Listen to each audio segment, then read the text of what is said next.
Hello.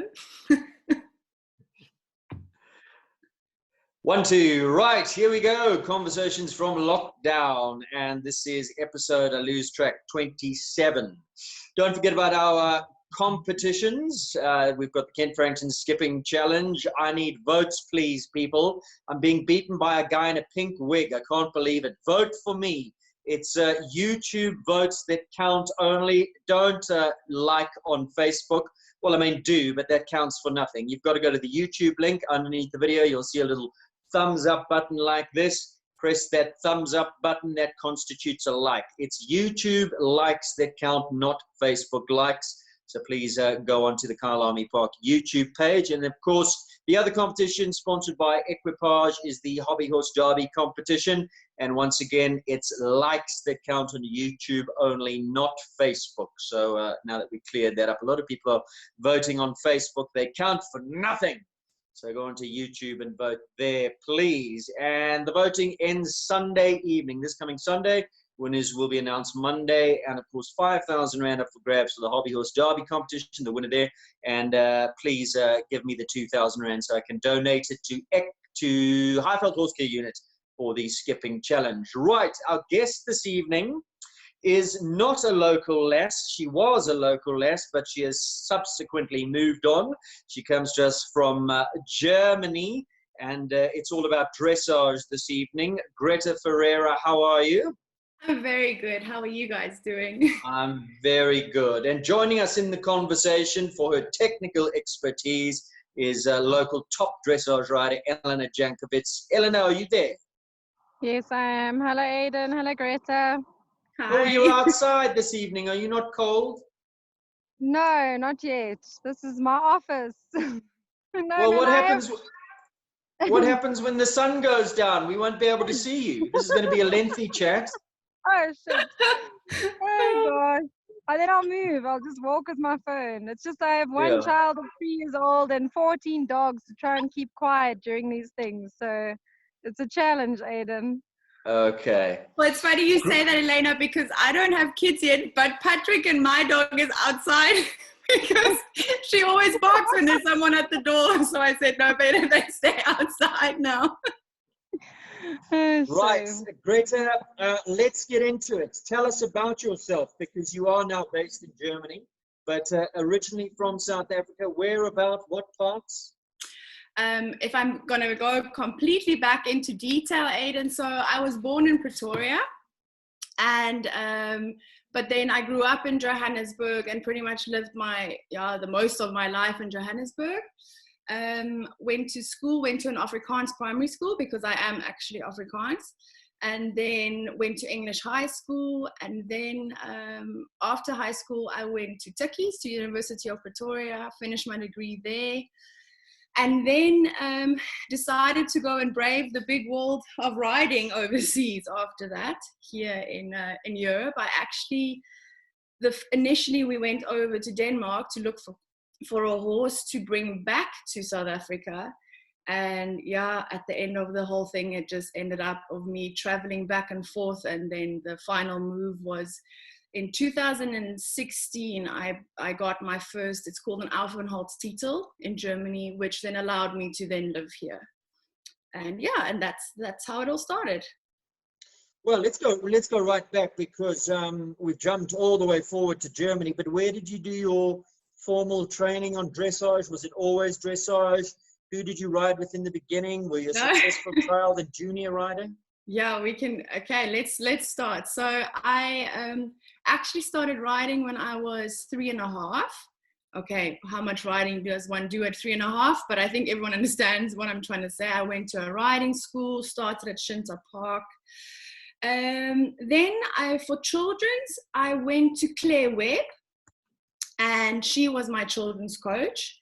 And in children's, I pretty much did about everything. I did dressage, eventing, equitation, jumping. But my main thing in children's was for sure the eventing. I loved it. I absolutely loved it. Had a pony called Royal Robin, and he was my everything. And I could literally just point him to anything and he would do it. Anyway, long story short, it then became the time that I had to find a horse and move over into juniors. And Claire then helped me find a really, really nice warm blood gelding called Voitkust Eminence from Namibia. And yeah, so we actually found him in Cape Town, brought him back to Joburg, and I'll never forget it. I know I've said it in so many interviews and stories, but for me, it was literally the turning point for me, in I would say in my broad spectrum riding career. He was in the paddock and he was moving really beautifully. And at that point, I didn't know what it was, but he was passaging in the paddock. And I was, from that moment on, completely intrigued by what was this about. And Claire, the amazing coach that she is, especially for children as well, noticed how intrigued I was with it. And then ended up putting me in contact with Karen Keller. And she was then the one who really took over my dressage riding and who started teaching me dressage. And at that point, I was, I think, 13 and a half. And because I went to horses a bit earlier because I was tall and I outgrew my ponies earlier than was expected. And and then Karen started teaching me dressage, and that was pretty much the beginning of the end for me. The bug has then bit, and that's what I wanted to do. Then, funny enough, there was a horse that came from Botswana to Claire for almost a bit of a rescue type of situation. And Claire said to me, "Oh, don't you want to ride him for me?" And I started riding him for her. And then I, of course, fell in love with him. And we ended up buying him for not very much money. And he turned out to then be my horse that was my jumping horse in juniors, which I jumped all the way up to B grade. And that was my juniors career. But the biggest thing I think for me was in 2005, I got selected with two other of my friends and co-riders to go and represent South Africa at the Youth Olympic Games for dressage.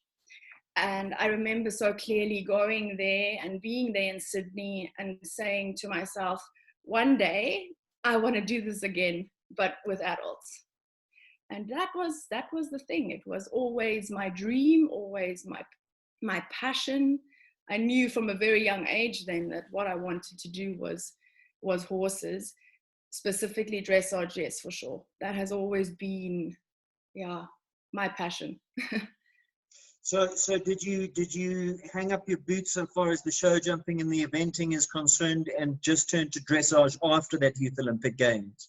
No, I kept jumping after that. I did my whole juniors career, I still jumped. Of course, I did more dressage shows than jumping shows, but no, I continued jumping. It was in a way a little bit of a escape of this dressage can get extremely intense and mentally as well. It can get so intense and you can sit there and try and figure out a movement or figure out how to teach this horse a movement. And I think I'm very thankful to the people in my life, meaning Claire, Karen, my mom, my dad, who kept me in a way sane to say, right, you have to have something that you can really just have fun and release and just ride in the moment, where I think jumping is a bit more adrenaline. Of course, it's a lot of skill as well, but it is much more fast-paced in a certain way in that moment and much more adrenaline-based. And it was good for me to just be able to do something else. Well, tell me the appeal of the dressage. You say you were allured by the precision of it and the movement of it and the teaching of it, that you could teach your horse to do these movements. Is that what was appealing?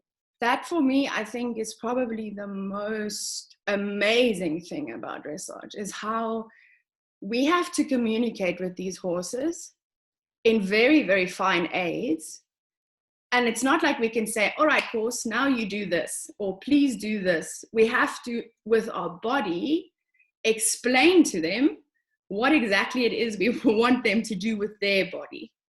And that for me, if you actually think about it, if you really sit for a second and just think about what it is we're asking this animal who's not supposed to be doing this, let's be honest about it. They are made to be able to run in fields and be wild, and they don't have to do this for us.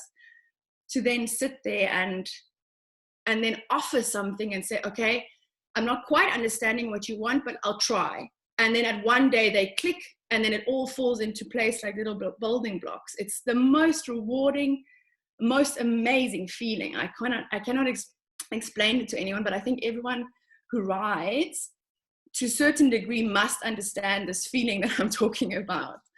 It's amazing.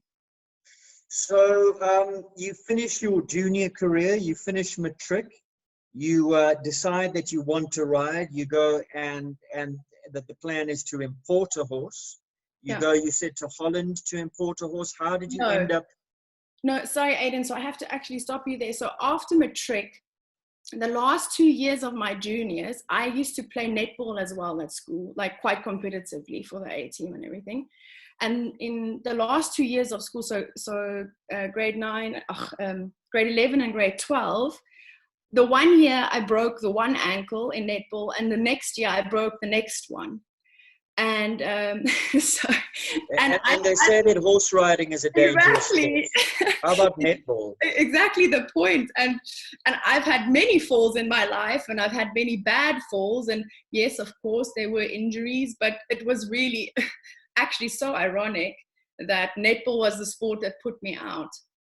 And so after that happened, I then decided, no, okay, at the end of the day, I have to decide about what's my life looking forward. And my parents were also very clear about the fact that they said, I have to go get an education behind my name. And I'm very thankful for that. I am. And that's something that can never be taken away from me. And I don't see it as time wasted. So then after matric, we sold my one horse. Well, it depends on what you studied. What did you study? You're going to laugh. I first started with BCom accounting. Because my dad's a chartered accountant. I absolutely hated it. Had to then have the difficult discussion with him to say, look, Dad, this is not for me. And then I ended up doing BCom investment management. So that's what I have my degree in. And so that is completely away from the direction of horses. But I always joke and say, it's just my investments are just not stocks, they're just horses.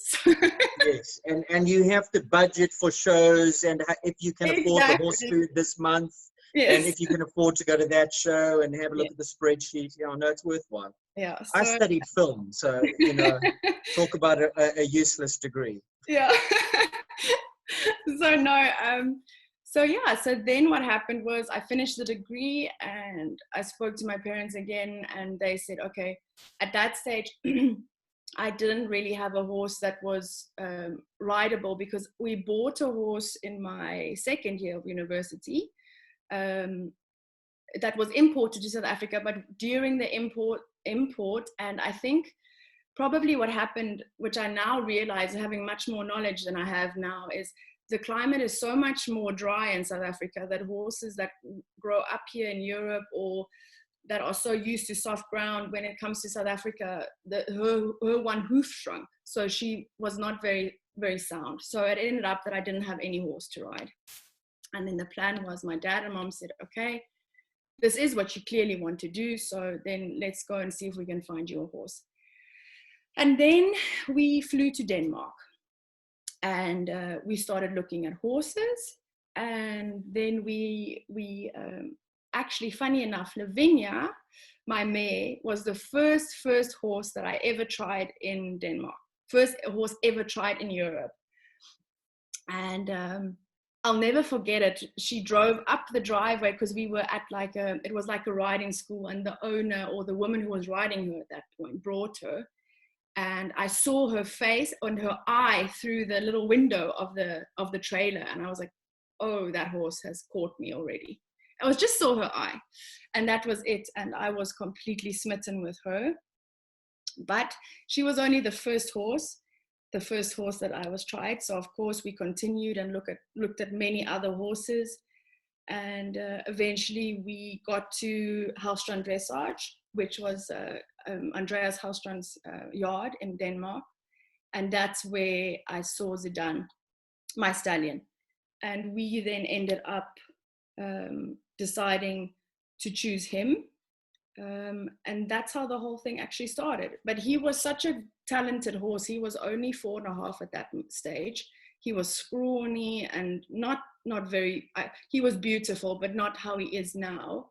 And I just realized when I was there in Denmark, at that point, there was no point in bringing that horse back to South Africa, because it would be a waste for him to not try and be something in Europe. And that's how the whole thing started. I then had to make a real life change and decision, and had to speak to my parents about it, of if it is at all possible for me to travel back and forth between South Africa and Denmark at that stage.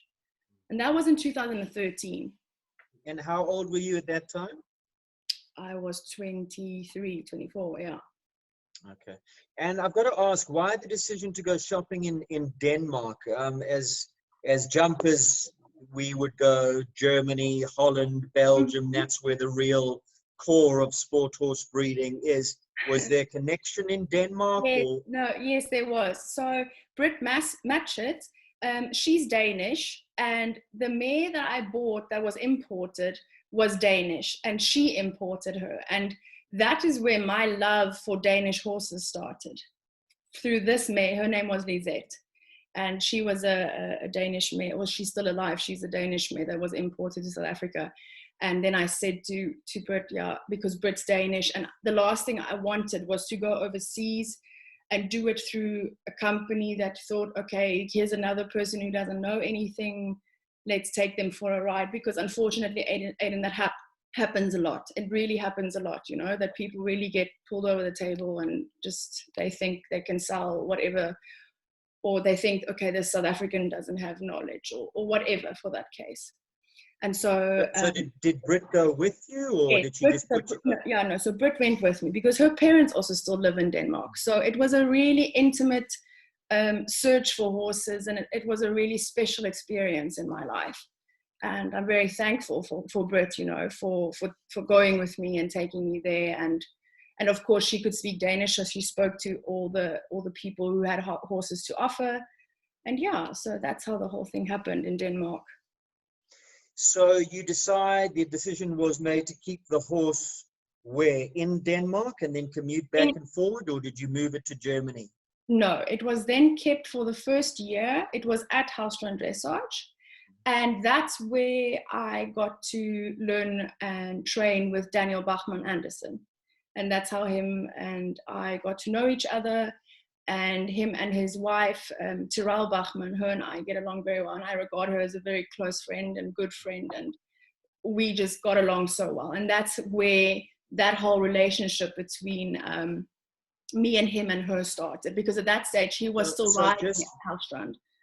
Just for my ignorant, non-initiated dressage brain, who is he, and is he a big deal? And yes, he's a very big deal. He's now the head rider of Blue Horse Stud in Denmark. He's, as far as I know from the last ranking, he's also the top 10 in the world.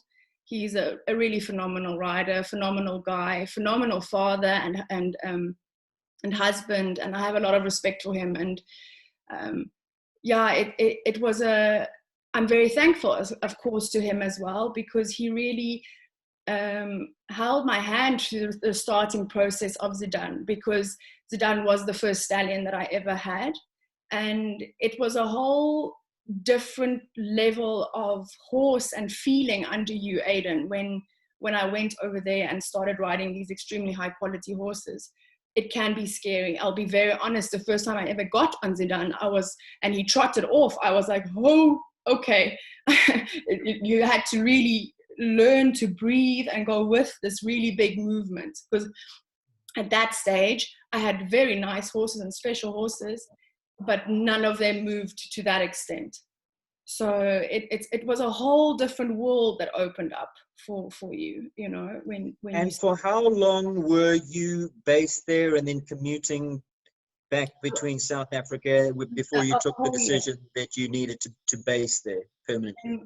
Yeah, so for the first year, I was a whole year in Denmark, And then the next year, 2014, we then decided to move to Germany, because logistically it was very difficult to travel from Johannesburg all the way, because Helstrand is in the north of Denmark. So it's not even like Copenhagen, who's a very big city. You have to fly quite a few times or take train to have gotten to the north of Europe, which then, of course, luckily there's no time difference for us in South Africa, maybe 1 hour with daylight saving. But by the time I got there, then I was so exhausted to then start riding training straight away. It was not so easy.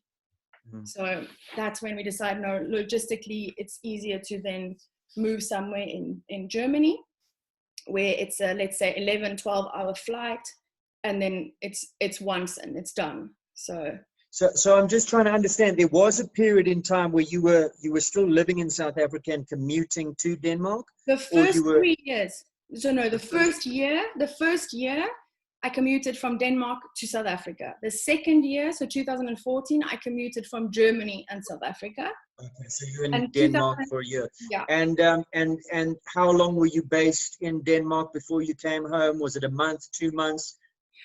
No, it differed, but usually it was 2 weeks at a time in Denmark, and then 2 to 3 weeks at a time in South Africa.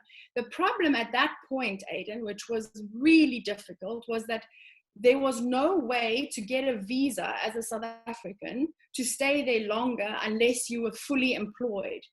And for a South African to have been fully employed, it had to have been an employment of high education, right? Meaning you had to have your degree in some or other financial or doctor or engineer or any of that, which was beneficial that I did have my degree in finance. But the problem was, of course, the language barrier. So then to have tried to find a part-time job to work for a company and ride was impossible. So the only way it worked was on a tourist visa, which was 90 to 180 days, meaning I could be in Europe for 90 days and I had to be 180 days in South Africa. For every 180 days, you could only be 90 days in Europe, which was extremely difficult. Why then the 2 week, 1 week, 2 week, 1 week? Is that because of the visa, or did you have a job here? Or? No. It was because of the visa, because I had to really make sure I spaced everything exactly, perfectly, equally. Otherwise, I would have not been able to fly back into Europe to go and see my horse. It was really strict and difficult, and I got asked so many questions. The amount of times I got stopped at customs because they started seeing all these stamps, to explain to them what it was that I was doing. It was not boyfriend. I have a boyfriend, a Danish boyfriend. Oh, God. So that's how the whole thing started. But then, of course, I just realized with time, if I'm going to do this and if I'm going to pursue my dream and my goals, I have to somehow get employed in Europe so that I can be based here permanently. And the week you were there, the time that you weren't there, who was working the horse? So the first year when I was still at Helstrand, Daniel was riding Zidane. So Daniel would ride him the weeks I'm not there. When I'm there, then I would ride him and I would get trained by him. Then I would go home and he would continue keeping him fit and training him. And that's how it worked. And then while I was at Helstrand, I met Bennett Conn, who is definitely the most influential trainer I've had. I owe him very much, and he really taught me so much. And anyway, long story short, I then said to, but I never trained with Ben at Helstrand. That was always Daniel. But Ben and I became very good friends, and I always used to sit and watch him training and Daniel training, and one would be amazed how much one learns by watching these people ride and stuff. And anyway, so then what happened was I decided to move to Germany and find a stable in Germany. So logistically, it was easier for me to fly from South Africa back and forth. Well, before we get there, I just want to know about the horse and the level that he was at while he was at in Denmark, and were you doing much competing during that year? Nothing, no competitions, nothing. The year we bought him, so 2013, Daniel rode him at the Danish Young Horse Championships, where he went through to the second round, but he didn't win or anything like that. It was a good show, and that was the only show he did before I then started competing him in Prix St. George. That was his first show that I took him out at. I never competed him again. He has been a difficult case. But no, at that point when we bought him, he was only 4.5, so he could do trot, walk, canter. Daniel didn't start yet then with the walk canter, but only after we bought him, then the walk canter transition started and those things. So there was no, real training level, if that makes sense. It's a young horse at that stage. It's raw. It's just, you literally go then on what you think is potential of what they can become. So that was a year, no competing, crisscrossing the globe every 2 weeks, hugely financially prohibitive. You decide to make you make the decision to go to Germany. Where did you go? Then I went to a stable called Good Auric, and I was then there based with Henry Rosti. He's a Finnish rider, and I was riding with him for 2 months, and then he rode my horses, because at that stage I had Lavinia as well. It's actually, I don't know how much time we have here tonight, but it's a side story of how Lavinia then ended up also becoming my horse. But anyway, so I was there based with him for 2 months. And then after I was there with him for 2 months, Ben, my friend that I met at Hallstrand, then decided that because he's Australian, he decided as well that logistics... I was going to say, Ben doesn't sound Danish. No, he's Australian. And he then decided that he's also going to make the move to Germany. And then it actually worked out perfectly. The stables at Good Auric had space open for him, and he came down and brought all his horses down. And when he came down, I then went and spoke to Henry and said, Henry, I'm very thankful for the 2 months, but I have always been curious to see how it would go with training with Ben. And then he was like, he completely understands, and there was no hard feelings. And then I started training with Ben at Good Auric in 2014. That's when it all started. And yes, and then that was the training relationship, and that's been our training relationship since today. So you mentioned this mare Lavinia. Sorry, was she the one that was in South Africa that you then exported? No. So Lavinia was the mare that I told you about in the beginning. That was the first mare that I ever tried. And she is fully bred, total jumping mare. She jumped 140s. She was really good. But then when it got to like 150, she started knocking. So the owner and breeder decided, right, she's not, in my opinion, 140 is of course very high. But for these level of Grand Prix jumping horses, they need to be jumping 160s and clearing it, and that's why she got sent to a woman who was actually a dressage rider. And this woman was a friend of Brit, and she said, I have this mare, she's totally jumping, but I think she might be able to do dressage. And so when I tried Lavinia, I think she was ridden with this dressage woman for only 3 months. So it was not at all a dressage train, and she was 7.5 at that stage. And it was, when I rode it, was just this feeling, and I said, there's something in here. I don't know what it is, but I can feel it. And anyway, long story short, I ended up choosing Zidane because he was the higher quality horse, if you think about purely movement-wise and stuff. And of course, he was dressage bred. And at that stage, I thought, you know what? He's a stallion. He's really good. What an amazing benefit for the South African breeding if I could bring him back to SA. Because like I said, at that point, it was, I'm going to buy this horse and we're going to take it back home to South Africa. And so I thought it would have been a really amazing addition to the South African breeding. Anyway, what is his pedigree? He's by Blue Horse Zach. And then his mother line is Ladoga La Vie, which is Ladoga, which is actually, funny enough, also back to Landadel, which is a little bit of jumping as well. Okay.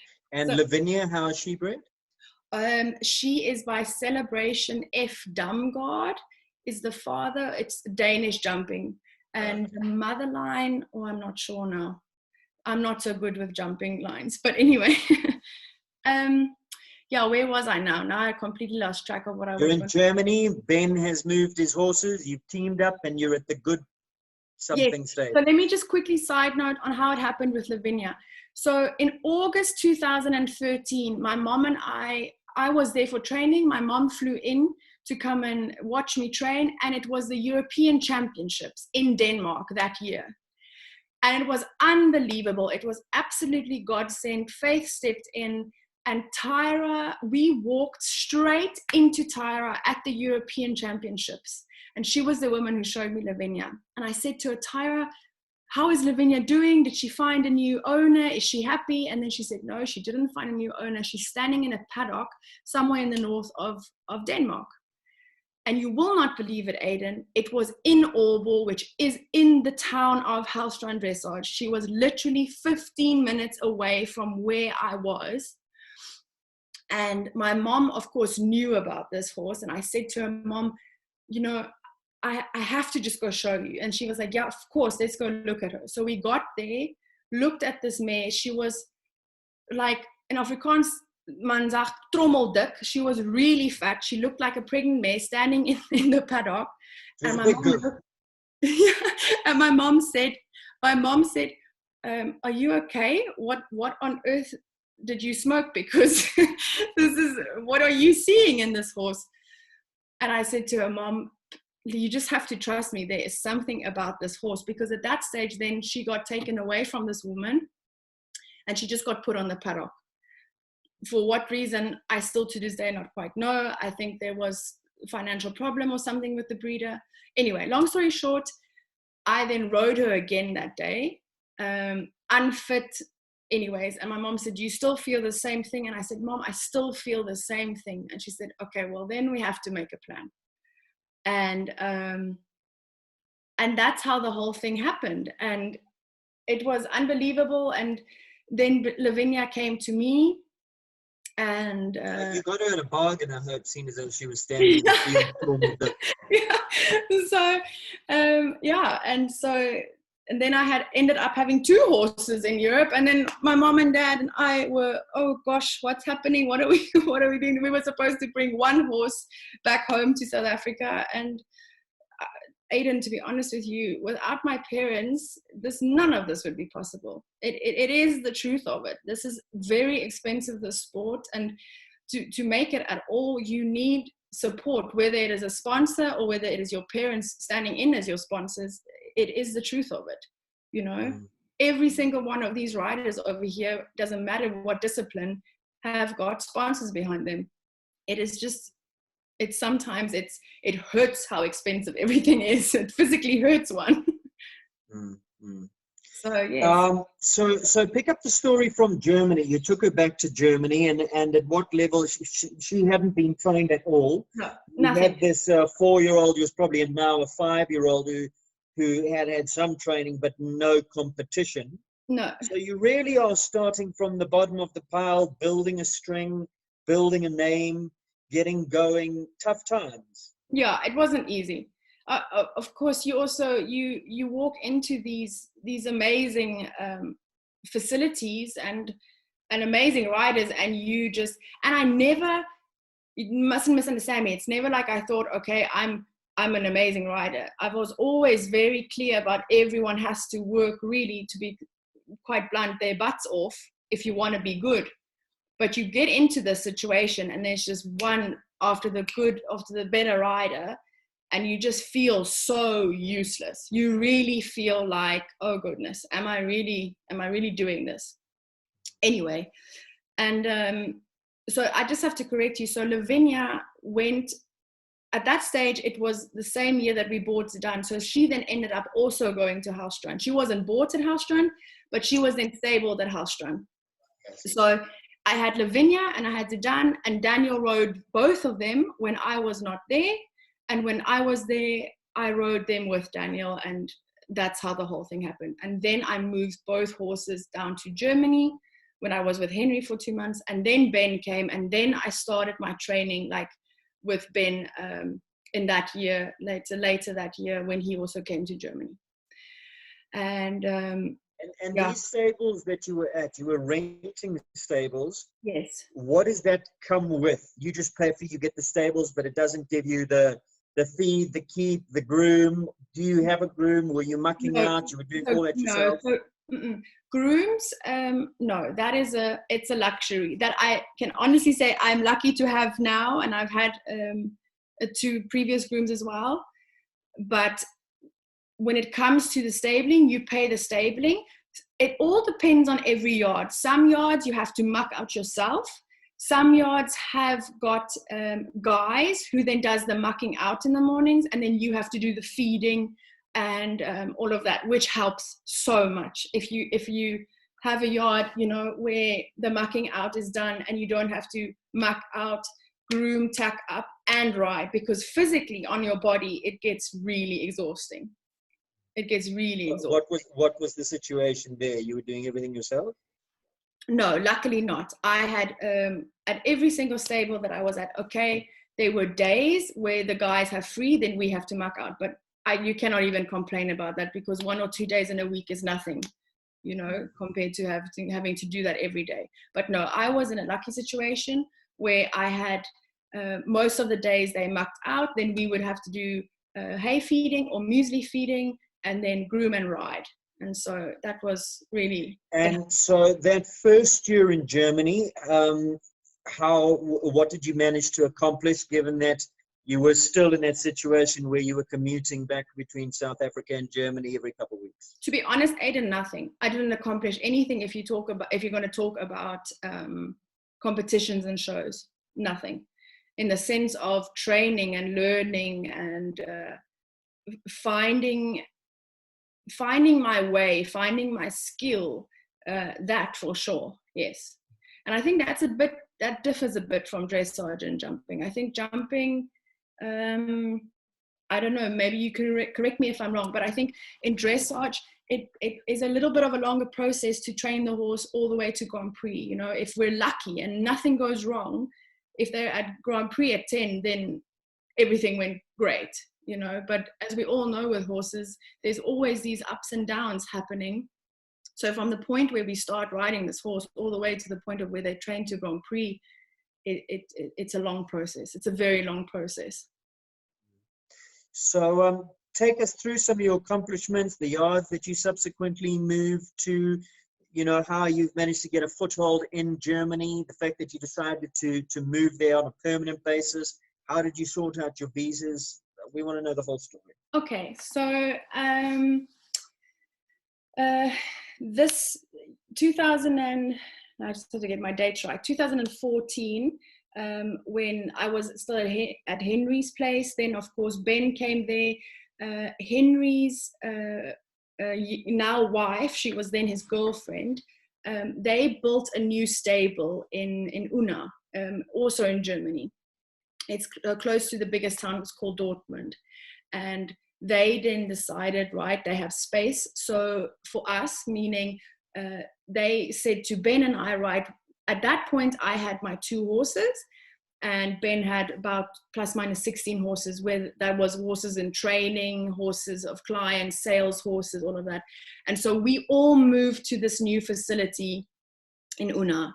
And that was beautiful new facility, really amazing. And we trained there, and I didn't do any shows. I literally was there back and forth for training my horses. And then, of course, Ben started riding my horses when I had to be in South Africa. And then in February 2015, I spoke to Ben and I said to him, Ben, I really need to get to a show. Yeah. In a year in Denmark, a year in Germany. Yeah, but No there was show. no choice. Ben, No. No, there was no choice. So Ben and I spoke the one evening, and he said to me, yeah, there's a friend or client of his that has this Grand Prix horse called Le Beau, and he's older, and he's looking for someone to lease him. And I was like very intrigued by it, and I was like, okay, that's really interesting. So anyway, long story short, Ben said he thinks we should go and look at it, because Lavinia and Zidane, of course, are in the process of becoming Grand Prix horses, but there's so many years still that needs to go into them before they were going to be at Grand Prix. And he also said, how cool would it be if you could have a horse in Germany or in Europe that you could start competing? Because the other reason as well, Aidan, that there wasn't a lot of shows happening is because it was very complicated in the beginning as a South African to ride at a German national show. I had to then start becoming a member of the FN, which is the German National Federation. Then there was only certain starting places at these shows. You had to get invited to even these national shows. It wasn't as easy like as in South Africa where you can enter a show and go, you know, it was a bit more complicated. So anyway, long story short, we then went and tried Le Beau to see if it's a possibility to lease him. And let's just say it was one of the hardest tryouts of my life. But Ben looked at me and he said, Greta, I really think you can do this. This is, of course, not your style of riding. This is not your type of horse, but I really think you can do this. And that was the start of Le Beau. We then decided to lease him. And I then started competing him. Well, first we took him home and we really tried to retrain him, even though he was already 16 at that stage, to retrain him in our system. And our system is much more about being movable and flexible and not doing stuff with pressure, but really doing it with the horse working with you and not you making the horse work, right? Ellen is going to talk to you a lot about exactly that, your system of training. Okay. Yeah. When I eventually give her a chance to speak. Sorry, I hope the sun's still there. But when you say he wasn't your type of, well, you had to adjust your riding. He didn't suit your style of riding. What do you mean by that? What was your style and how had it been? If I'm going to be blatantly honest about this, Aidan, it was all too hard.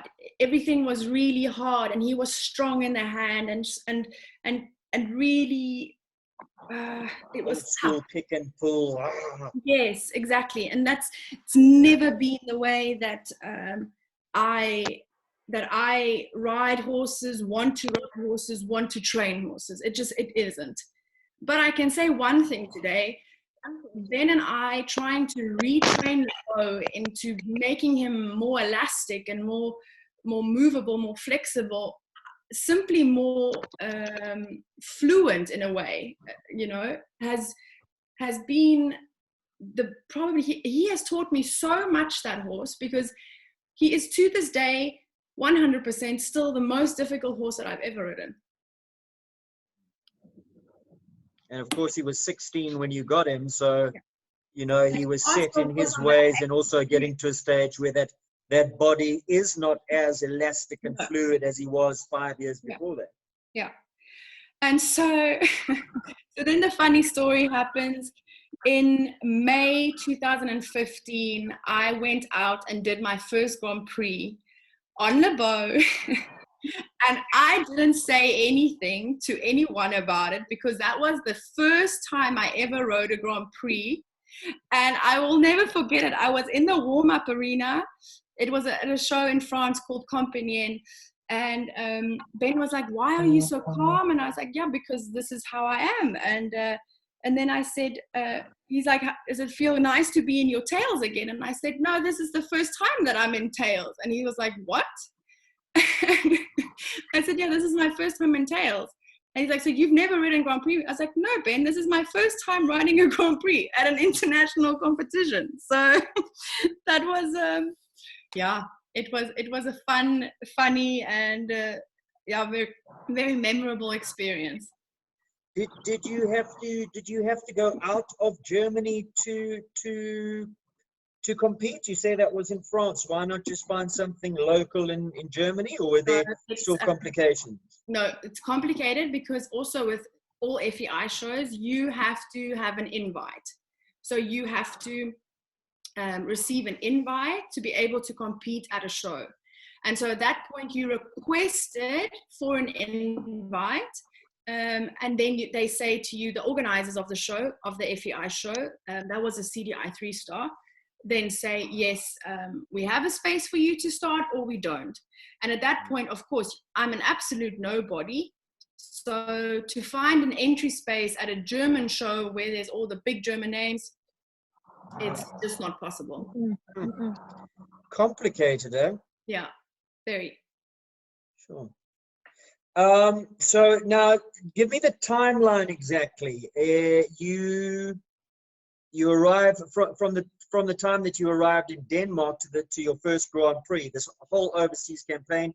This is what, 2.5 years down the line. Yeah. And the funny thing is that I wrote. Did you ever think it was going to happen? Were you getting despondent? No, never. I never got despondent about it. I've always known since I've been very small that it takes time. It takes time to train dressage horses, and patience is your biggest friend. It is your best friend. So. And how did that Grand Prix go? Good, in the sense of I got through it, and there was a few major mistakes. Like there were mistakes in the 2 tempies, there were mistakes in the zigzag. But if I think about it, like where I am now in my life, it is much easier for me to ride a Grand Prix on Lavinia and Zidane than it was to ride on Le Beau. And it all comes down to I'm the one who trained them to Grand Prix. Where with Le Beau, it was someone else. And so then again, it just shows you what this connection, what this relationship with this horse, and how important it is for them to understand every single little movement that you have in your body. Because I was much more fit when I was riding Le Beau. And I remember coming down that last center line and just being dead, completely dead internally, to try and keep this whole thing together and go through this Grand Prix. Where when I did Lavinia's first Grand Prix, it was a total different feeling. It was a total different feeling of she's with me. She knows exactly what she wants. She knows exactly what I want her to do. So it was literally day and night. You know, that's because you went on the journey together. You trained her right up through the divisions, through the grades, through the levels. Yeah. This is how uneducated I am about dressage. I'm not even sure if they're called divisions, levels, grades. No, it's all good.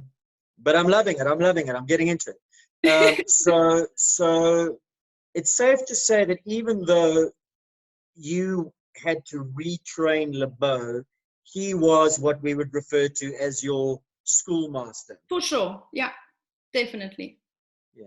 Definitely. And in more ways than one, not only about riding the Grand Prix, but in first of all, knowing very clearly what I don't want, what I never want to teach anyone, what I never want to teach any horse.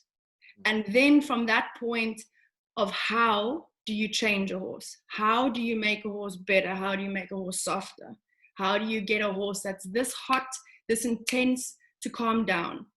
How do you make them react to you even though they might not have known you their whole entire life? And it was a challenge. It was a massive Eleanor, I hope you're taking mental notes, because these are talking points that would be great if you could chat to Greta about when I eventually give you when I eventually give you your turn. Down. Yes. Oh, I got Elena. I'm sorry. I feel like I'm just talking and talking and talking. No, this is what it's about. It's absolutely fascinating, Greta. Please continue. Carry on. Okay.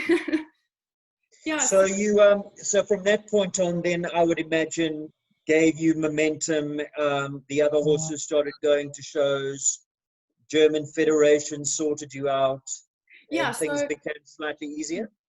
Yes. So then, of course, the ice was broken, and unfortunately, I took my first competition with LeBeau was in May 2015.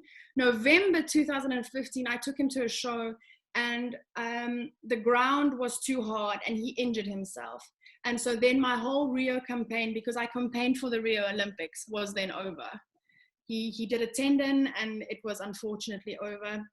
And at his age, with the help of my vet, who I am forever grateful to this day, I have such an amazing relationship with him, Dr. Stephen Odenkirchen. He helped me to repair LeBeau and really help heal the tendon. And but unfortunately, as most people know, when a horse does a tendon, if you start work, it all goes well, but the likelihood of a tendon tear happening above or below the old tear is very high. And I was just getting him fit, and I was going to take him out to Fritschen's Schindloff, which is the CDI in Austria. It's the Swarovski show. And that was always my absolute dream, to go to the show. He was entered for that show. And in my last training, just before we were supposed to leave, I rode him and I heard that sound and I was like, oh, no. And then he injured himself just above. It's smaller this time, but it happened again.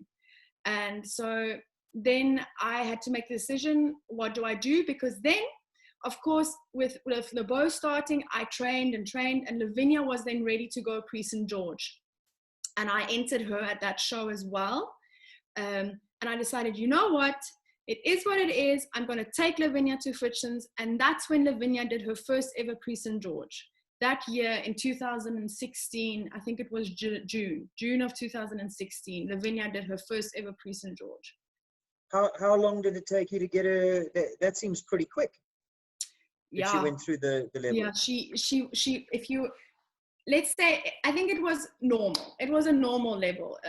It was always very difficult for me with Lavinia to teach her the changes because of the jumping in her. She got extremely hot. So she would want to please the whole time. And then she would just start to jump when that's not what I wanted. But if I say she was raw, she was pre-St. George, but she wasn't really pre-St. George ready. But I said, you know what? I've had all this disappointment and heartache, and at that point I really needed to do something to keep my own mind going. And that's why I decided, you know what, I'm going to go alone with only the one horse, but I'm going. And that was where was Zidane in all this? Was he not Zidane at that point 2000 and hold on, let me think. 2015 we only started to teach Zidane the flying change. It was impossibly hard for him. He was always late behind. So when a horse does a flying change, they have to go with both legs through, and he was always late behind. And we tried every trick in the book, and we just trained, and we only just got him to do the flying change. And that's why I say that the journey with Zidane has been extremely long. But anyway, so yeah, Zidane was nowhere close to even pre-St. George at that point. Well, is he a younger horse than Lavinia, or is he just a little bit more difficult to train? No, he's younger than her. Okay. She is, this year she's turning 15 and he's 12. Okay. Yeah. So, I mean, a lot comes into it, their attention span when they're youngsters, and their body and their muscles. And so you'll forgive them. Yeah. And now, where are we at now? Tell us about some of the major competitions you've been to. Have there been World Games? Have there been trials for World Games, Olympics? What are your hopes, dreams, aspirations? Springbok or Protea colors, rather. Yeah. Have we achieved any of those? Or are you still South African? Are you German now? I'm always South African. I will always be South African. Okay, so I'm engaged to a German, but at the end of the day, South Africa is my country. South Africa is my blood. And but will you always ride under South African 100% nationality? Yeah. Okay. 100%. Yes, of course, the Germans are extremely strong, and many will say, oh, she's only riding in South Africa because it's so hard for Germany. But my hopes, my dreams, Aiden, is to hopefully one day be in the top 50 in the world for dressage, and to wear my flag and wear it proudly and say, you know what, I'm South African, I did it, and really open up the way for everyone else who wants to do it, you know, and to show, yes, it might be very difficult, but it's doable if you stay at it. Where are you ranked now?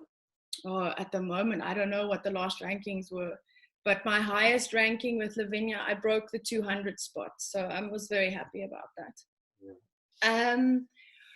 What was I going to say? We want to know about the rest of the journey. So you're up and running, you ride your St. George with Lavinia, Zidane's coming through the grades, you making your way, do you stick in the same yard? Some of your big competitions, some of your highlights? Yeah, so I am now based at Hofgut Zachtenhorst, which is my fiance's place, or it's their family farm that's gone through the things, through the ranks of their life and family. And I'm here, I'll be staying here. And so Lavinia. So Lavinia in 2016, she started St. George.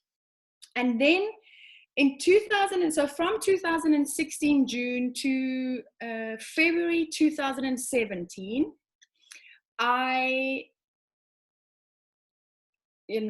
making a mistake. It's 2018. Sorry, 2018 February, I trained Lavinia to Grand Prix. In February 2018, I remember just getting in the first 11 one-tempies. So in the Grand Prix, you need to do 15 one-tempies. And there was a clinic here at the stables. So it's where like someone comes in and gives lessons and things. And her name was... I do know what a clinic is. Okay. I wasn't sure if they were called clinics in jumping as well, but anyway, okay. So there was an FEI 4-star judge called Ulrike Naval, and she came and gave a clinic at the stables. And I rode with her, and I have to say, I have so much to be thankful for her, because I rode with her and she said to me, Greta, what are you doing? Why on earth are you not out competing this horse? I rode Lavinia in front of her.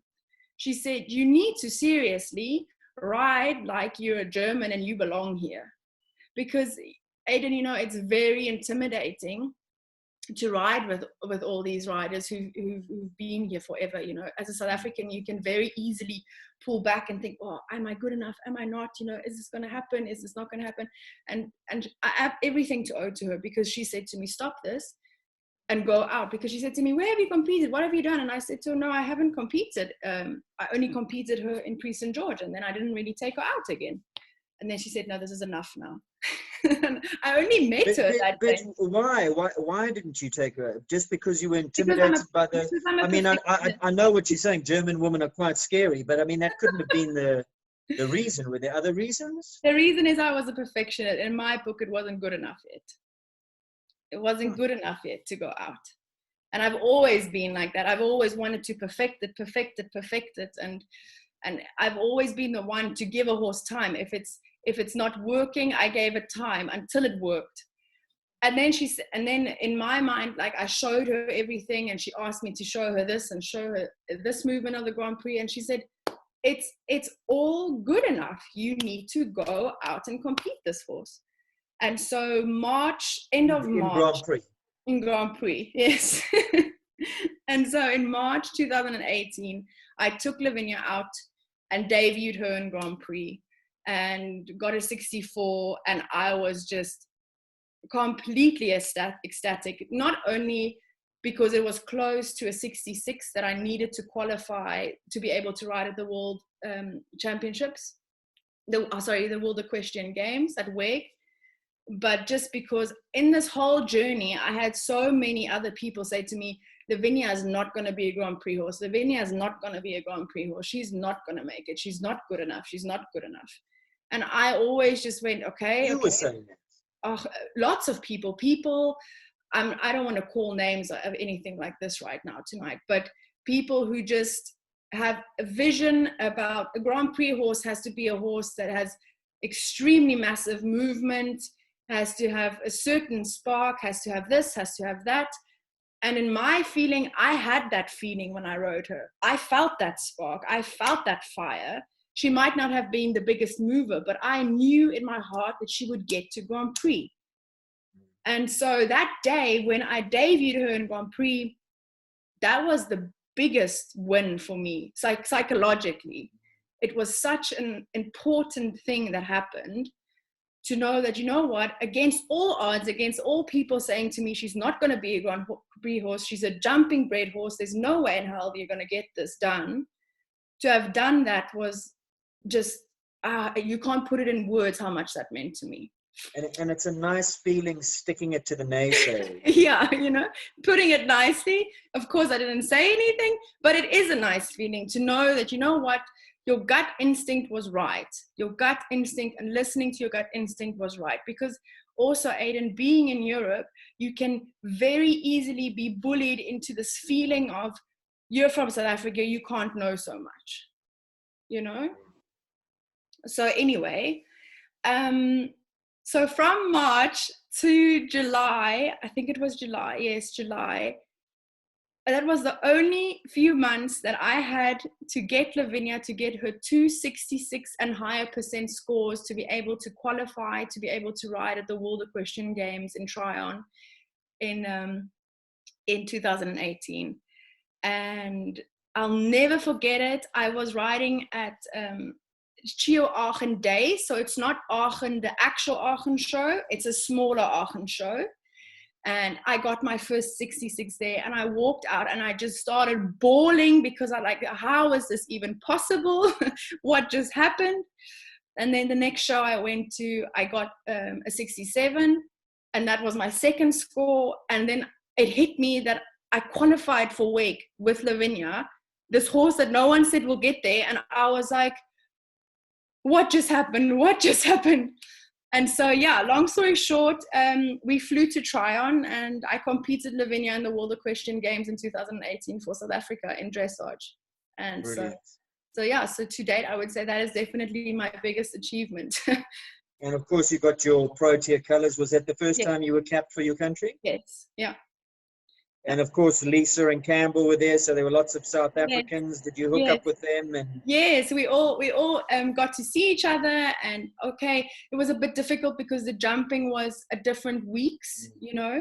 But also Vicky, the eventing rider, her and our horses flew together, so I got to know her quite well. And yes, and Lisa as well, of course. And the only people I didn't really get to know were the endurance riders, because they were on the complete other side of this Tryon facility. But yeah, other than that, it was an unbelievable experience, and it was an unbelievably proud moment. And I don't get very nervous when I compete for some reason. I think I have my mother to thank for that. She always said, it's not nerves, it's excitement. And so at a certain point, you kind of just turn it into, I have to ride now. I can't waste energy on being nervous. But I have to say, the day of Tryon, when I competed and I rode through this massive, what is that in English? So like a massive walkway where you had to walk right into the arena with all these people in front of you. That was the first moment for long in my life where I really felt a little bit overwhelmed.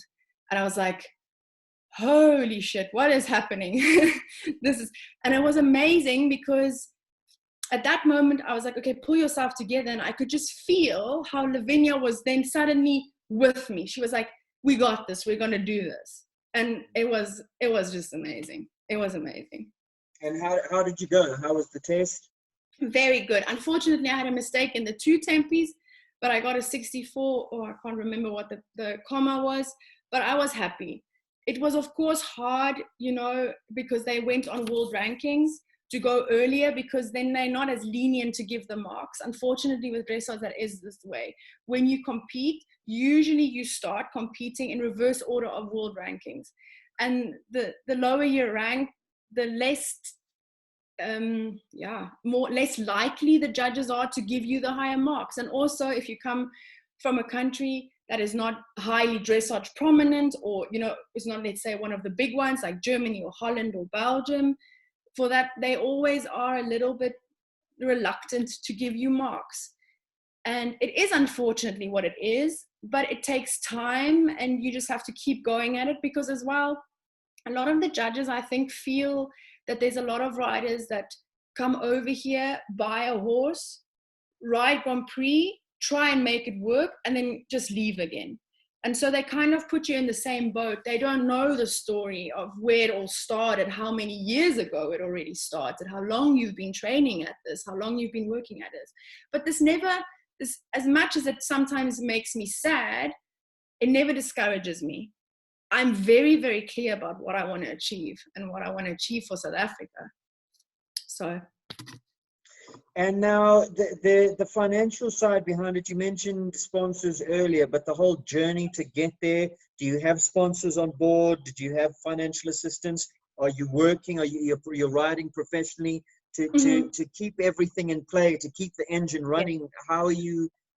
Where is the money coming from? Are you dealing horses? Or? Initially, it was 100% my parents. They 100% literally sponsored me, funded me, said, you go for this, you try your best. Now I'm very blessed and lucky to say that I'm funding it all by myself with training horses that I have in from German clients, and also teaching. I teach a lot of people and I love teaching. I absolutely love teaching. I never thought that I would end up teaching as much as I do, but for me to bring rider and horse together, to make rider and horse understand one another better, is the most rewarding thing. As well as, of course, the horses that are here with me. I have some problem horses, or I have horses that need to be, in Germany say ausgebildet, meaning they have to be trained to higher levels. And so this is where my funding at the moment is coming from. I'm funding myself completely, so I'm very happy about it. But it took me years to set up a client base, to set up students that come to me regularly, let's say every day, every night, they come to me, that I give them lessons. And so, yes, and this is now my life. So I ride. You are, as they say, a professional horsewoman. Yes. You leave Trine, you go back to Germany. Obviously, your next target is Tokyo. How were you doing with regards to qualification before this? So happened, and is it going to happen next year? Yeah, so Tokyo's been postponed now to next year. So I was really happy, and I was in a very lucky position actually, because Lavinia already qualified for Tokyo. She already got her scores that was qualified. And I thought, you know what, I really want to get Zidane out to Grand Prix. And if it's possible, I would like to qualify both of them, so that regarding of what happens on the ranking standing point, that I would have two horses that could go in case something happens. Because like I now know from experience as well, like I think everyone knows from experience with horses, anything can happen with horses at any moment. You need backup. Exactly. And so my plan was to qualify Zidane as well. And I ended up being able to do 2 shows with him. I did his first Grand Prix in France, where he got 64. And then I did his second Grand Prix in Belgium, where he got 65. And both the tests were not clean. So for me, I was, to be honest with you, Adrian, very surprised with the marks that came out, because they were not clean tests. And if it was on a horse like Lavinia, the marks would have been much lower. And purely because he's bigger mover, he is, everything that gets done is just better in a way, you know. Well, that's exciting though, because that means when his back end and his flying changes does catch up with his front end and his flying changes, his marks are going to be extraordinary. Yeah, so I'm very, very excited about him. And I was a bit sad because I got an entry at the CDI World Cup show at Sint-Hertogenbosch. It was the last leg of the World Cup show for him. It was a last minute thing. They called me, they said, Greta, we have an entry for you. Do you want to take it? And I was like, yes, please. And we drove all the way there, and training went amazing. And it was the day of the Grand Prix. I just finished platting him. And then they made an announcement and said, everyone please needs to come to the office. And then they closed the show down due to Corona. And I was so sad. I was like, oh, this was going to be so good, because he felt amazing and I felt ready. And I don't know, you just have, as a dressage rider, you sometimes get this feeling that this is going to click today. This is really going to click, you know? And that was the feeling I had. So, but it doesn't matter. We came home, regrouped, continued training, and when the shows open up again, I'll start competing again, and hopefully I'll get my scores and have him qualified as well for Tokyo. That's my plan. Now, you say home is on the farm belonging to your fiance. Is the family into dressage? Is that what they do? Are they a horse family? No, not at all. It's actually, it's just like a livery yard, like a German livery yard. Most of our clients here are hobby riders and like just basically like to go on outrights.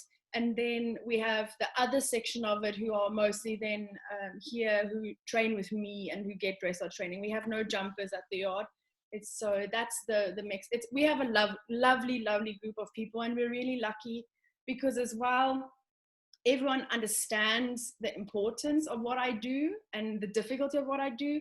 So sometimes if I need to go through my test and I need to ride it, they are all more than willing to say, Greta, you know what, the arena is yours for a few minutes. So I'm very thankful and blessed to have people that understand everything.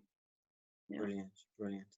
And what is the situation now there with Corona? And are you guys aren't locked down, but you've slowed down? Yeah, so I would still say it's a lockdown, Aiden, because everything was closed. This Monday, funny enough, hairdressers opened. And then my one friend said, this is very strange priorities. The Germans have to open hairdressers as the first thing. But anyway, and then from next week, there's more things that are allowed to open up. You're allowed to meet some friends, but not in groups bigger than 8. So some of the kindergartens are opening up again. And so things are slowly but surely being a little bit more lenient. Yeah. But before that, we were literally locked here on the farm. We were allowed to go shopping, and that was it, for food, I mean. But you're lucky because you're still continuing pretty much as normal with the horses. You're riding every day. You're still training. Lucky. Yes, very lucky that we live on the farm, because I know some other professionals that, let's say, rent a yard, were not even allowed to go there in the beginning. Then after a few weeks, they said, right, you can go there for an hour or 2 hours, depending on how many horses you have. But then you were not even allowed to ride. It was literally critical care of looking after your horse, and then you had to go again. So I've been extremely blessed, really, really lucky. Yeah, we're pretty much in the same boat here.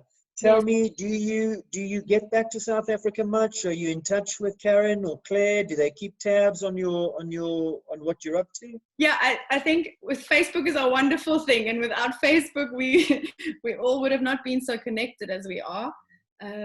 So we follow each other on Facebook, and now and then send messages and all of that. Regarding South Africa, flying back, I would like to go 3 times a year. But since 2018, with the World Equestrian Games and then having to prepare for Tokyo, things happened so quickly, and this qualification periods are so short in actual fact that you really have to stay here and do show after show after show and try, and whatever show you get an entry for, then do it if it works in your time schedule. Because for example, I can say I would love to ride at the show, but it doesn't mean I get an entry for it. So then I have to take what I get. And my parents, of course, and my brothers and their wives and kids live in South Africa. So I miss them terribly. I'm a big family person. We're a big family, like very, very close. And we miss them. But the last, let's say, 3 years, I've been home 2 to 3 times a year. So. And you're obviously now completely fluent in German? Yes. Everyone always says my German is great, but for me, being the perfectionist I am, the vocabulary is good. The grammar is not so good. We have this die, das, der, which is, there's this female form and male form for certain words, and that just confuses me so much. And of course, with me being Afrikaans and this being my 3rd language, actually, in Afrikaans, we always say die, or, and in German, then I always go and revert back to D when it's not necessarily a D, but a das or a der. And so it's confusing, but everyone understands me, and it's good. Yeah. I'm going to hand you up to Elena. I'm sure she wants to talk to you about who's training you now, and your coaching and your methodology and your retraining of your horse, and a whole bunch of technical things. Elena, are you still with us? Yes, but I've moved inside the house. It got very dark and cold. No, I was wondering, I was hoping you weren't freezing to death. Feels so bad Oh, that we God. lost the But, sunlight because I was talking so yeah. much. No, it's all good. It's really fantastic. I think, Greta, one question I'd like to ask, you spoke about like with Zidane, you didn't do lower level shows, right? And then you waited to train him up to Grand Prix, and that's where you were gonna like, make your debut type thing. Yeah. Do you think, obviously, yeah, in South Africa, if you get an open rider, they can do that except at national shows or whatever. Yeah. But do you think it helps a horse? That progression of going through the tests and then learning certain movements. I mean, obviously you are a top rider, but I think for a lot of people to understand, we had a talk with Stephen Clark the other night, and he was saying even an ordinary horse can get great marks as long as the training is good, which I think is really what your story is about with Lavinia. You know what I mean? It's so, you say you're a perfectionist, you wanted to make things really good, and it's now proving itself that yes, your training has been fantastic with her. So my question is, I mean, it must have been really hard with him and maybe her, I suppose, not really doing that many shows to kind of gauge where you're at in the training, in the actual arena. So if you want to like give some feedback to maybe some of our riders here in South Africa, I think, hey, they stick to the program, they go through the grades, it makes life a lot easier, then they can see where they're at. What you had to do is much harder, right? Yeah, for sure. 100%, Elena. I would not recommend it, even to my students, even to all my students. I say, you have to get out, because getting out tests yourself. Yes. The way I did it, it's like practice what I preach, not what I do, in a certain way, when it comes to competitions, when it comes to getting out, when it comes to doing these tests.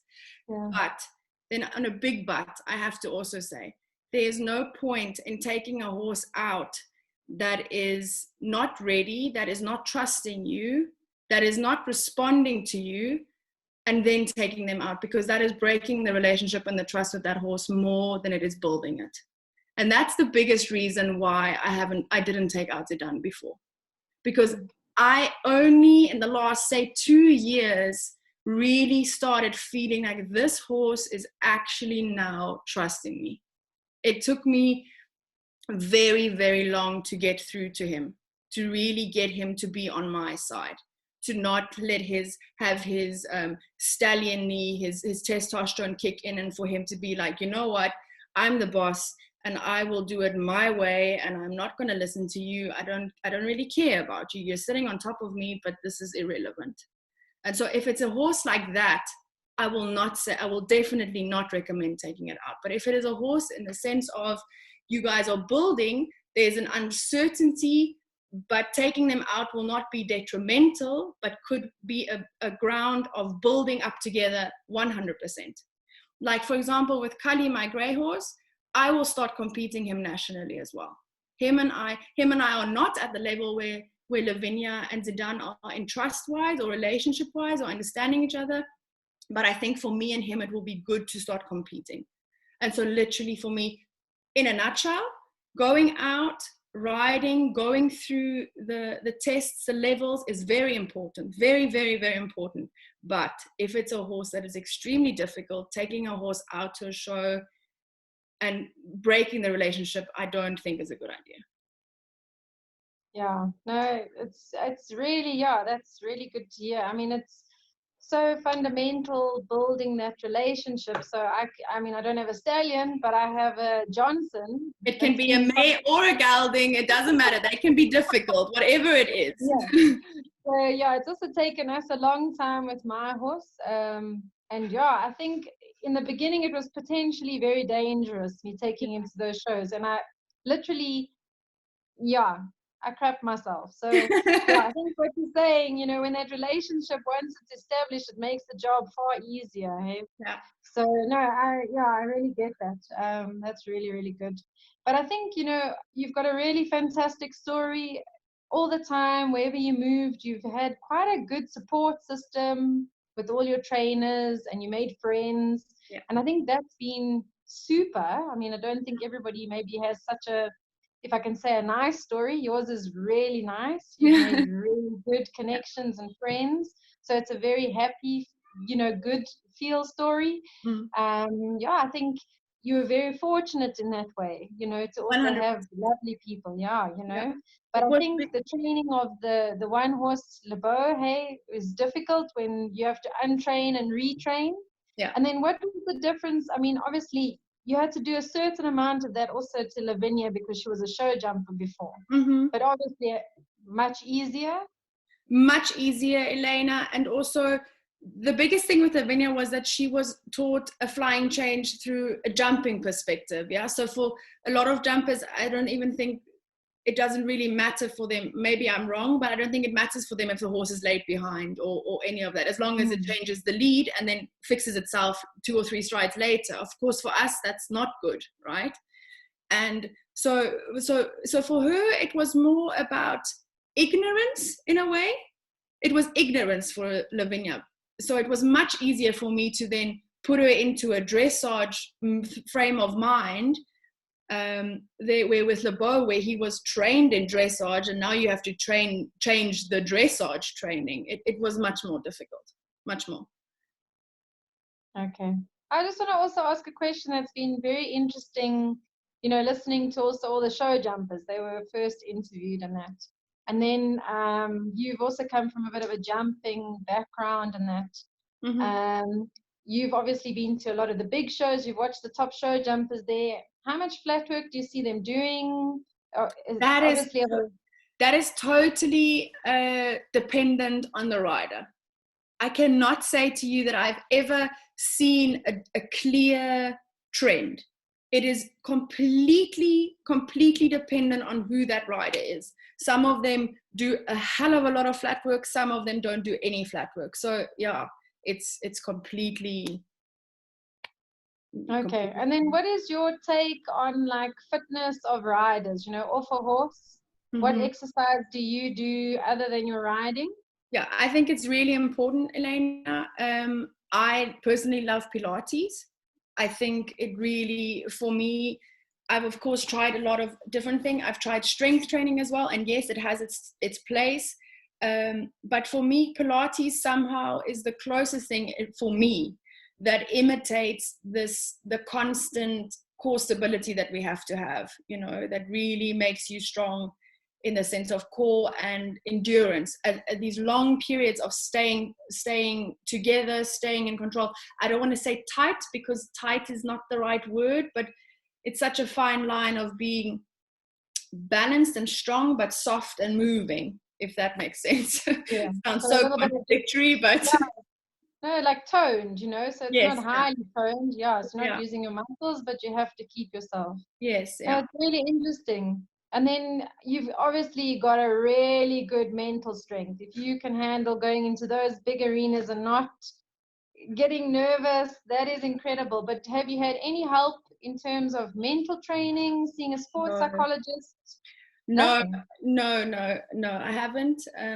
I speak a lot to my mom. I think my mom's been the most important person in my riding career. She's a phenomenal woman. She never rode herself, only like, let's say, a little bit for hobby, and she loves horses, but she's taught me a lot. And to be honest with you, Elena, I'm not quite sure what she did. Maybe she brainwashed me. I don't know. But I get more nervous if I see my students compete than when I compete. I don't understand it. I don't know if it is because I'm so in that moment, trying to find the language and the connection between my horse, that I really drain out everything else around me. And I don't know. I'm sorry, I don't have an answer for that.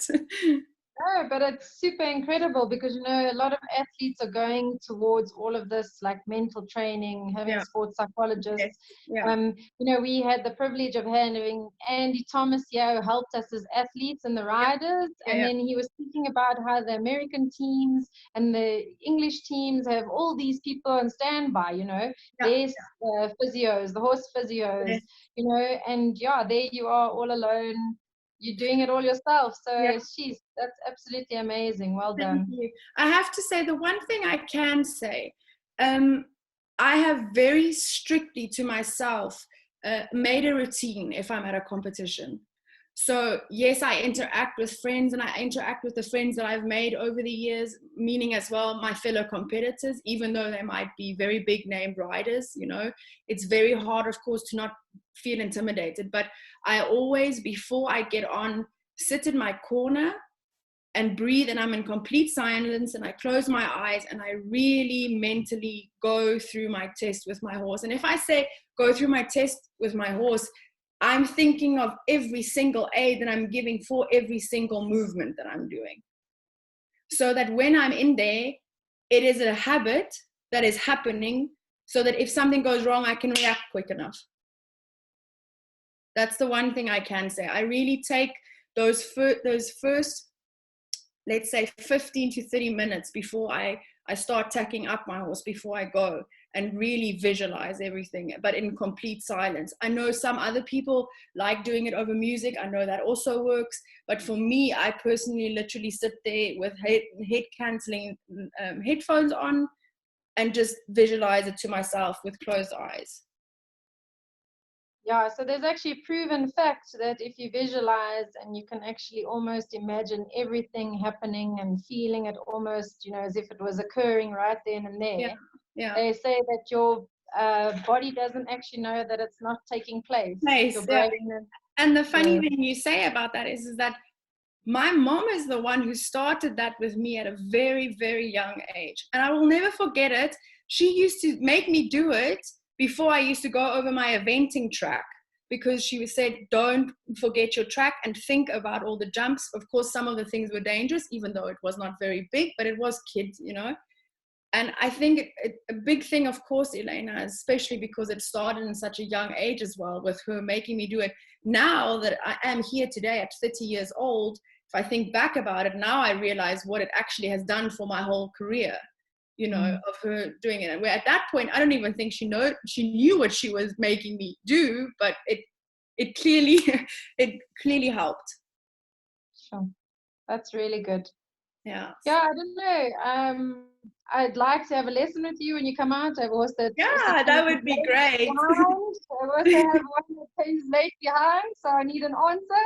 I've got many tricks for you, okay? Excellent. I think we'll have to. So I tried a Zoom lesson with Nicole Smith. Yes. So maybe I can set one up with you. Okay, super. No, that will be super. No, No, I said there's many ways to roam, and like I said to you, every horse is so different, and I think that's the biggest thing with dressage, because what works for one horse is not necessarily going to work for another horse. And again, I saw it now as well with my two horses. You know, how I trained Lavinia to Grand Prix was a completely different way of how I trained Zidane to Grand Prix. Every horse is like a human. They all have their own characters, and they have their own ways of understanding things. So there's many ways to teach horses things, and many ways. And if I say many ways, I mean many ways of not being cruel or brutal, because I'm very against that. Because of course I've also seen very ugly things in Europe, which I don't want to ever repeat or ever see again. So that's another reason why I'm really also happy that I'm here, where it's a yard. It's not, I don't want to say it's a small yard, but everyone is really kind and loves their horses and knows that the correct way is through kindness and patience. And that's the only way it gets in long term. So. Oh, that's brilliant. Aidan, I don't know if you want me, I don't want to go too much in training. I think training is always a difficult one to touch. Yeah. I think we all quite, like you say, different horses. It can be somebody goes out tomorrow and tries what you're saying and it doesn't work and they think, oh, Greta's an idiot, you know? So it's very difficult to explain training, you know, just like this. But I think, story is incredible. It's just, phenomenal to know that you don't need mental coaching or anything. But your mother was a superstar, so she set you up. Thank you, Elena. I just want to know if I can jump in there. Obviously, no matter who you are, how good you are, you always need somebody on the ground. Is Ben still the guy that's helping you, or who No, are you actually, training with now? No, funny enough, Patrick, my fiance, has an amazing eye. He has an absolutely amazing eye. So from, I don't want to say day-to-day basis, because of course he runs the farm and there's a lot that goes onto it, but let's say every second day he helps me and he's my eyes on the ground. Yes, Ben, if he has time, still comes to me at shows and watches me and warms me up. But to be honest with you, Aiden, from 2018, I haven't really trained with Ben. Like, we haven't really had time, and it's not because I didn't want to. He's phenomenal. It is truly because of time and distance, and he has a business that he's running and I have a business that I'm running. And so logistically it just wasn't possible. But Patrick has honestly been phenomenal. He has, of course, he rode as well, not to the level that I rode, but some people in this world just has an eye to see things, and he has it. He's very lucky to have it, and we make a really good team. Are you one of those that also videotapes yourself and watches so that you can have a look at what you're doing as well? Every single day.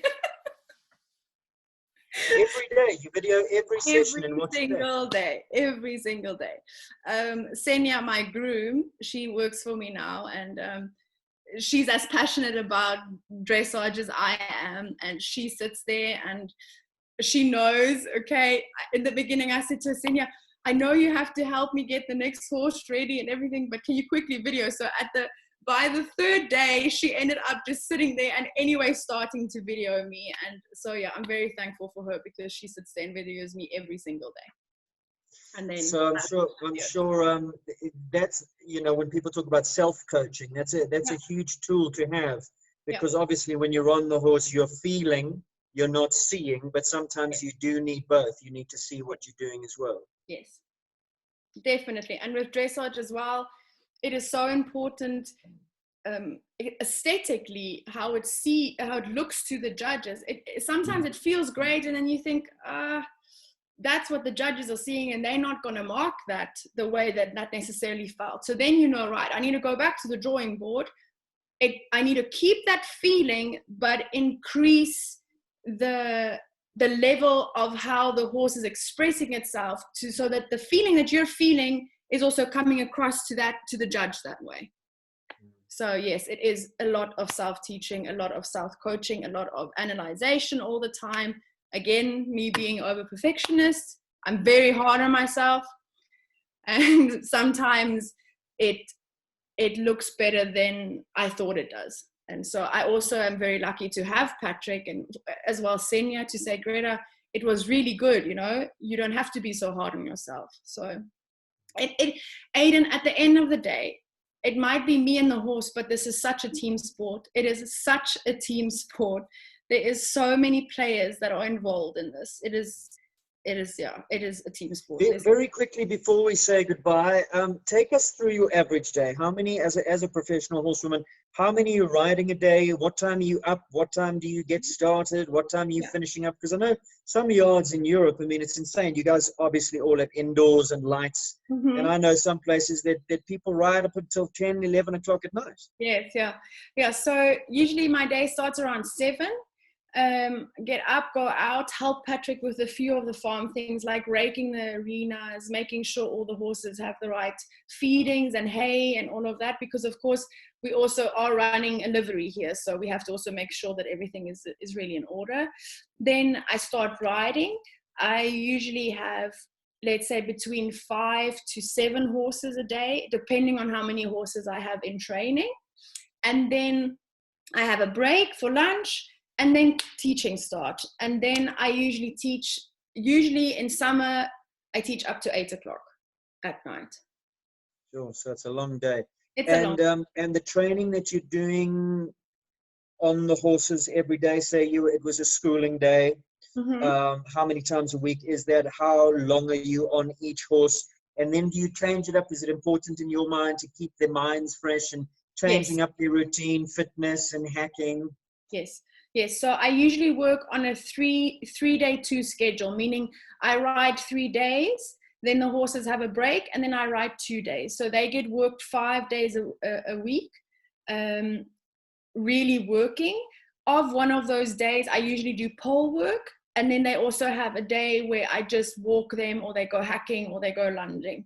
But for me, cross training is extremely important. And more so after LeBeau got injured, I then really reverted back to what I believed in and kept horses the way that I believe that they need to really make sure they go to the paddock, they really go and move and be able to go and run in the paddock and eat the grass. And okay, in winter it's difficult because we can't put them on the grass, but we have sand paddocks. And also then I started really starting to jump my dressage horses, not over massive jumps, of course not, they're small crosses, but I feel that this impact is important because so many dressage horses are wrapped into cotton wool, they only get hand walked, they never go out.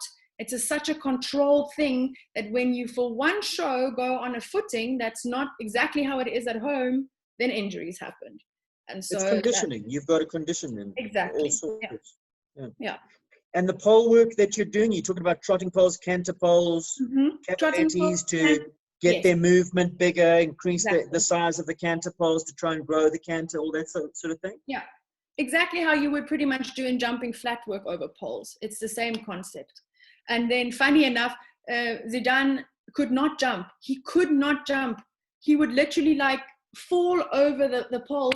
And it was amazing because a few months ago, I put up a cross again and he actually clicked and you could see, okay, now he actually realizes he has to really tuck himself and lift himself up. And then it's amazing how you feel the difference in the rest of the dressage work, when it's almost like there was new muscles that were activated that they can now suddenly realize they can really start working with the dressage movement. So yeah, no, it's very important, very, very important. And the average workout time for each horse, is it different? Yeah, it's all dependent on the horse, but I would say if they're good, I do 25-minute session. If I need to do more work, meaning I need to start doing a test, then it gets to about 45 minutes. But so yeah, it's in between 25 and 45 minutes, depending on who the horse is, what I'm doing that day, what I need to work on. Yeah. So do you structure each horse? Well, this is the weak point. Pick one thing that you're going to work on. So say it's a flying change. We're going to work on that today. Or is it a general all-around workout? No. That you would do many things? No, so usually I start my week like this. I do Mondays are stretching days. Tuesday, I do a little bit more. Wednesday, I really put in a training session. If I say training session, that's usually the day that I do a test. So I would warm up, prepare the movements that are in the test, and then do the test. The Tuesday, I would usually choose something that I feel is not up to scratch. And then I would work on that movement, whether it is a canter pirouette or the changes or the half passes, but I choose one movement. Sometimes I would choose two for a training session, but never more than two, because of course the movements that we are asking them to do is extremely strenuous and it puts a lot of pressure on them. And so I don't hammer every single movement into every single training session. No, that I don't do. I don't think it's beneficial. And finally, obviously, you also, even though you're highly accomplished, you also have your mentors, your heroes. The ultimate picture of dressage horse and rider for you would be who's somebody or a combination that you would just went, wow, that's what I want. That's what I want to achieve. That's very, very hard, Aidan. I think there's so many people that I have respect for, and so many people that I admire what they've achieved, that I can't sit here today and say to you, this is the ultimate rider, because I feel there's so many that are just, but if I have to start calling names off the top of my mind, I would say definitely Catherine Dufour. I admire her. I think she's phenomenal. Of course, Daniel, Jessica von Breda-Verndl, Isabel, purely because of the fact of how many different horses she has trained to Grand Prix. That is not something anyone can deny. There's too many, to be honest, because I admit you didn't mention Charlotte. You must be the one person on the planet. No, of course, she's also amazing. But it's like I said to you, there's so many people that I really admire what they've achieved, what they've done. And it's a little bit like a golf swing. Every single professional golf player has their own swing. And so I feel that's the same with riding. Every single professional rider has their own riding style. And so I can't say to you that that's my favorite rider, because different riders I admire for different things, or different things that they have done. Is it possible to say, if you could pick the ultimate dressage horse, or the horse that you go, man, I wish I would give anything if that had been my ride, or could be my ride? No, I can't, Aiden, unfortunately. And I hope this doesn't come across as me being full of myself or anything, but there isn't any horse at the moment that I really wish that I could ride, because I know, for me personally, I know that even though that horse might be amazing with that rider, it doesn't necessarily mean it will be amazing to ride. It won't necessarily work the way, for me, the way it works for them. That makes that's sense. big of you to say. It is, and I think it's purely because of, well, that I realized what a difference it was with LeBeau and Lavinia and Zidane, with someone else. And it shows a huge understanding of your craft, that you it that really, you understand that, you know, not every horse is going to suit every person. no. And how that rider is making that horse move or dance underneath him or her, it is very individual and is very intimate. It's a very, very intimate thing to make someone understand how someone else is making that horse do these difficult movements. It's really, it's a skill that maybe wouldn't have worked with a different horse, but it works with that person and that horse. So it's a very intimate relationship. And last question, when you have to ride curl, what's your choice in music? What sort of music do you go for? Oh, that's difficult, but I would say much more upbeat. I am not a big classical curve person. I really want to keep the energy and the this happy feeling of the sport.